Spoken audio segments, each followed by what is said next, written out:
보험을 잘 가입하고 싶은 것은 모든 분들이 가진 당연한 마음입니다. 과하게 가입하는 것은 불필요하지만 적당한 수준의 보험은 살아가는데 꼭 필요한 보호막의 기능을 하죠. 하지만 가입할수록 손해를 보는 보험들도 있는데요. 그래서 오늘은 과하게 가입하면 안 되는 보험 5가지에 대해서 이야기를 나눠보려고 합니다. 오늘 이야기 끝까지 들으시면서 내 보험에도 이런 게 있나? 한번 확인해 보시면 좋을 것 같습니다. 첫 번째로 2번 일당에 대한 내용입니다. 2번 일당 특약은 보통 하루에 10,000원, 30,000원, 50,000원 이런 식으로 하루 일당 형태로 보장을 해주는 구조입니다. 겉으로 보기에는 든든해 보이지만 실제 혜택을 따져보면 전혀 그렇지 않은 부분들이 있는데요. 예를 들어서 50대 남성이 2번 일당 30,000원 특약에 가입을 한다면 월 보험료가 약 25,000원 정도가 됩니다. 그러면 연간 총 300,000원 정도를 내게 되는 건데요. 이 금액을 20년간 납부를 하면 거의 600만 원이 되는 것이죠. 그런데 실질적으로는 연 평균 입원 일수가 2에서 3일 정도밖에 되지 않는다고 합니다. 입원비로 돌려받는 돈은 그렇다면 연에 9만 원 정도밖에 못 돌려받게 되는 셈이고요. 심지어 실손보험에서는 이미 입원비, 검사비, 치료비를 연간 5천만 원까지 보장을 하고 있습니다.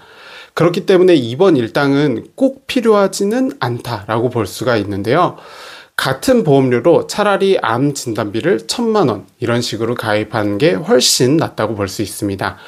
왜냐하면 암 진단비는 암 진단만 받더라도 입원, 수술 여부와 관계없이 무조건 받을 수 있는 돈이기 때문에 그렇습니다.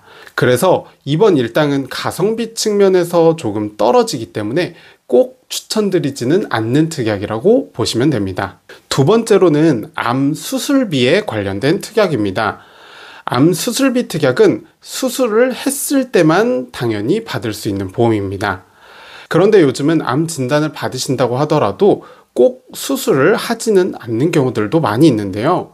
표적 항암제, 면역 항암제, 방사선 치료 등 수술이 없는 치료가 증가를 하고 있는 추세입니다. 실제 아산병원의 암센터 2023년 통계에 따르면 암 수술 건수는 연간 약 2만 건 수준이라고 하는 반면 항암 화학요법에 대해서는 약 10배가 더 많은 23만 건 정도라고 합니다. 수술보다 비수술 치료가 훨씬 더 많은 상황이라고 볼 수 있고요. 실질적인 활용도 측면을 고려했을 때 이 암수술 관련된 특약도 있으면 좋지만 꼭 필요한 건 아니라고 볼 수 있습니다. 그리고 암수술 이 특약이 보험료가 조금 높은 편인데요. 그래서 차라리 암 진단 시 항암 치료 여부와 관계없이 매년 보험금을 지급하는 암 치료 관련된 특약을 가입하는 것이 더 현실적인 대비책이 될 수 있습니다. 그리고 최근 많이 활용이 되는 이 로봇 수술 관련된 특약을 선택하시는 것이 조금 더 효율적으로 가입하실 수 있는 방법 중 하나입니다. 그리고 세 번째로 상해 관련된 특약인데요. 이 상해 특약은 저희가 골절, 깁스, 상해 사망 등과 같은 다쳤을 때 발생할 수 있는 경우를 이야기를 합니다. 그러다 보니까 기본적으로 보장 범위는 조금 좁다고 할 수도 있고요. 그리고 실비보험에서도 충분히 대체가 가능한 그런 보험들입니다. 예를 들어서 저희가 골절 진단비 50만 원을 받기 위한다면 월의 보험료를 약 5,000원 정도, 20년 납부하면 총 130만 원 정도를 납부를 해야 합니다. 그런데 골절 진단은 평생 몇 번이나 계속 받을 확률은 낮다고 볼 수 있고요. 설령 발생하는 경우가 생긴다고 하더라도 치료비는 실비에서 대부분 보장이 가능합니다. 직업군에 있어서 건설, 택배, 운송과 같은 위험한 직군이 아니시라면 이런 특약은 조금은 아깝다고 볼 수 있습니다. 그나마 필요하다면 상해 후유장의 3% 이상 특약을 약 1억 원 정도 가입해 두시는 게 낫습니다. 이 특약은 내 신체에 영구적으로 장애가 남았을 때 받을 수 있는 특약인데 여러 차례 중복해서 지급을 받을 수 있다는 특징이 있습니다. 그리고 네 번째로는 고해감 그리고 재진단암 관련된 특약입니다. 고해감 진단비는 식도암, 췌장암, 골수암, 백혈병 등 일부 암에 대해서만 보장을 제한하고 있습니다. 발생 가능성이 높은 유방암이나 위암, 폐암 같은 이런 암들은 해당이 되지 않는 경우가 많다 보니 보장의 사각지대가 발생할 수 있습니다. 그리고 재진단암 특약은 조건이 더 까다롭습니다. 보통은 최초 암 진단일로부터 2년이 지나야지 보장이 되는데 그 안에 재발을 하면 보험금이 지급되지 않는 경우가 많습니다. 게다가 일반 암 진단비보다 보험료가 더 비싼 경우도 있고 대부분은 비슷한 수준입니다. 그래서 이런 특약보다 처음부터 보장 범위가 넓은 기본적인 암 진단비에 대해서 집중하는 것이 훨씬 더 효율적이라고 볼 수 있습니다.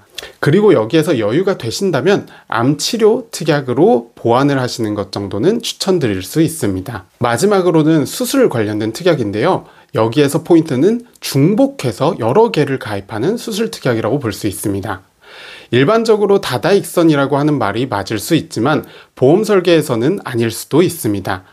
우리가 모든 보험을 다 가입을 할 수는 없기 때문에 효율을 찾아야 하는데요. 수술 특약 또한 다다익선이라고 생각하여 여러 가지로 다 가입을 할 필요는 없습니다. 보통 수술비는 손해보험사에서 크게 질병수술비, 상해수술비가 있고 그 안에 세부적으로 질병종수술비, 상해종수술비, 그리고 엔대수술비가 있습니다. 또한 생명보험사에서는 질병과 상해를 합친 종수술비가 있고요.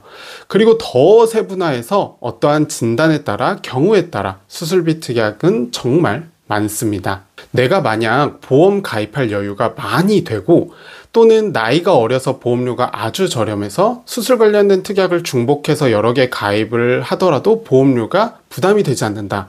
그렇다면 여러 가지를 가입할 수도 있겠지만 보통 사람의 경우에는 실비가 있다면 이런 수술비 보험은 한 개 정도만 있어도 충분하다고 볼 수 있습니다. 그 이유는 수술 시 기본적으로 수술과 입원에 대한 부분은 실비에서 보상이 되기 때문에 그렇습니다. 실비에서 내가 부담을 해야 되는 자기 부담금 정도를 내가 수술비에서 보완을 하겠다라는 생각으로 수술비 특약은 가입하시는 게 좋습니다. 그래서 가장 폭넓게 활용하실 수 있는 손해보험사의 질병수술비, 상해수술비를 세트로 챙기시거나 아니면 생명보험사의 종수술비 정도 하나를 준비하시는 게 좋을 것 같습니다. 보험은 결국 내 삶의 리스크를 줄이기 위한 소비입니다. 그렇기 때문에 무조건 많을수록 좋다라는 것이 아니라 나에게 꼭 필요한 보장이 잘 갖춰졌는지가 핵심이라고 볼 수 있죠. 오늘 알려드린 불필요한 특약들을 점검하고 정리하는 것, 그것만으로도 여러분의 보험 설계는 훨씬 더 간결하고 똑똑해질 수 있습니다.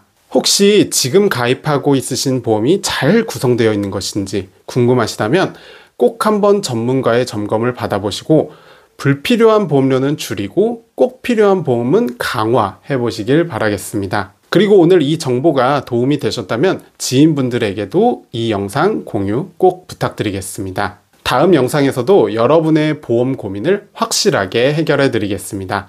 그럼 다음 영상에서 다시 인사드리겠습니다. 감사합니다.